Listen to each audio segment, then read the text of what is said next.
Today I'm going to be taking a look at this absolutely massive 12 terabyte Hyperspin build being sold by KinHanK. We've been seeing a lot of products like this pop up on the market as of late. Flash drives or external hard drives with pre-installed emulation builds and ROMs set up in a plug-and-play configuration, but this is the largest one I've seen to date. It claims to have over 40,000 games from 400 different game collections. It retails for about $299 US and comes in this gigantic 12 terabyte 3.5 inch hard drive inside this U-green enclosure. The setup is fairly simple. It comes with its own power supply. Once you plug that in, you connect it directly to your PC and a folder will open up. Now there are some prerequisite files that need to be installed before you can go ahead and start playing. They're all conveniently bundled in this Windows install folder. And under any other circumstance, I would be a little sketch about installing some random programs that came bundled in an external hard drive that was purchased online. But for the sake of you guys, I went ahead and installed everything anyway. Turns out a lot of these files I already had installed on my computer. And if you're thinking about purchasing one of these for the sake of safety's sake, I would personally track down these files myself from reputable sources and install them that way. Once everything's installed, you can go ahead and launch Hyperspin. You're greeted with an opening animation and it takes you right into the front end. Now a few years back, Hyperspin was my favorite front end to play retro emulation on, but as of now, I feel like it's a tad bit loud for my taste. There's a lot going on whenever you switch menus. Now I prefer something like Emulation Station or Launchbox. But if you're a fan of all the sound effects and tons of animations going on screen, you're gonna absolutely love this. It has every console from every era that you could possibly think of, including going all the way up to PS5. I knew that there was PS5 emulation in development, but I didn't think it was fully functioning yet, so this definitely made me raise an eyebrow. Now, I don't want this video to be over 2 hours long, so I'm only going to be testing out some of the more heavy hitters in this video. I'm going to be checking out its PS5, PS4, Nintendo Switch, those kind of collections. Now, you have to bear in mind that the performance for a lot of these emulators is going to depend on the specifications of your system. The PC that I'm using is pretty dated, and it seemed to handle most of these just fine. Jumping into PS5, there's only 2 games on here, Final Fantasy VII Remake and Elden Ring. And just as I suspected, it's not the PlayStation 5 versions of these games. It has the PC versions installed on this hard drive, but I guess they put it into a PS5 folder because these are games that are available on the PlayStation 5. Final Fantasy VII Remake ran really good, but once again, that's not so much due to the hard drive and more so to the specs of the PC that you're playing it on. I had a similar experience with Elden Ring. It ran the way it was supposed to. And this is a game I have installed on my Steam library on this same very PC, and the performance was similar to how it runs on there.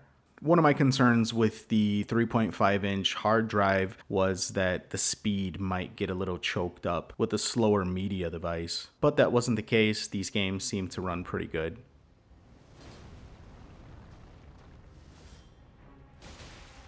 The PS4 library had a lot more games to choose from than the PS5 did. I did, however, notice there were some hit or miss titles. There are a couple of games that either crashed right away or just simply wouldn't load. And just like the PS5 games, a lot of these are PC versions. Here I am playing Street Fighter V, and it ran really good, but it was definitely the PC version. I tried out GTA 5 and it was set to low settings. When I tried to increase the settings, it made the game slow down and just kind of glitch out, which is strange because I have this game on this same PC and I'm able to run it on high settings, no problem. I'm assuming it could be something to do with the transfer speeds with the hard drive, but I'm not exactly sure. Either way, it was completely playable on low settings. It was the exact same case with Cyberpunk. It was the PC version, but this one worked flawlessly. I was able to run it at decent settings, and it looked and played great. But like I previously stated, results are going to vary based on the specs of your machine. Switching over to PS3 was a similar story. I was having some difficulty getting some of the games to work. Now bear in mind, I do have an older system, so I'm just going to chalk it off to that. But the few games I did get to run ran really good.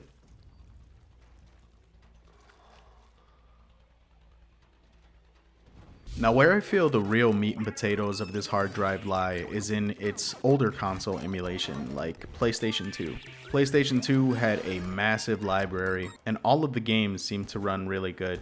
It has this custom bezel, and it has scan lines activated while you're playing the game. You can change these settings completely. You can make it full screen, and you can get rid of the scan lines, but I actually really liked it this way, so I left it on. I feel like they put some extra attention into this generation of consoles to make sure that the emulation ran really well. Switching over to the Xbox 360, every game that I played kind of had this little stutterness to it. Once again, I don't think it's the fault of the emulation. I think it's just the system that I'm trying this on is old.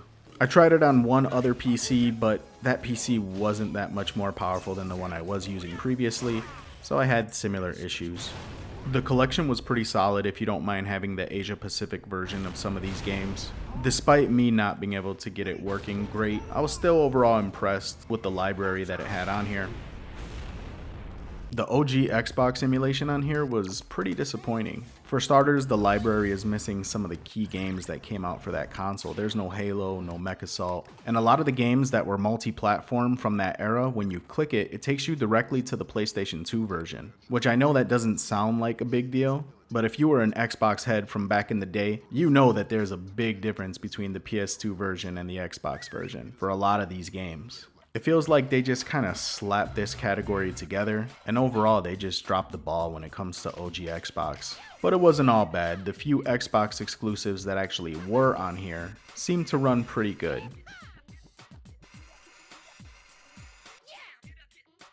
The Nintendo Switch library was a little on the thin side, but I completely understand.